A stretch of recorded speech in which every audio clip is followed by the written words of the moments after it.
خبر شامل کرتے ہیں اسلام آباد سے۔ اب پاکستان کے ڈیفالٹ ہونے کا دور دور تک کوئی نشان نہیں، وزیر اعظم نے واضح کر دیا۔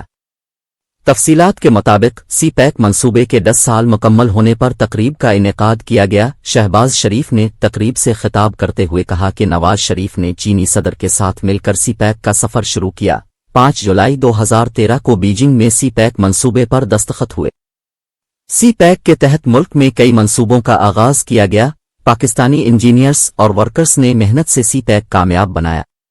وزیر اعظم کا کہنا تھا کہ گزشتہ حکومت نے سی پیک پر بھونڈے اور بے بنیاد الزامات لگائے۔ جھوٹے الزامات کے باعث پاک چین تعلقات میں دراڑ ڈالنے کی کوشش کی گئی۔ پاک چین تعلقات ہمالیہ سے بھی بلند ہیں۔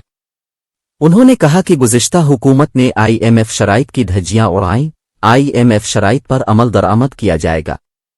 12 جولائی کو IMF ایگزیکٹو بورڈ اجلاس میں معاہدے کی منظوری ہو جائے گی۔ IMF معاہدے سے پاکستان کو آگے بڑھنے کا موقع ملا ہے۔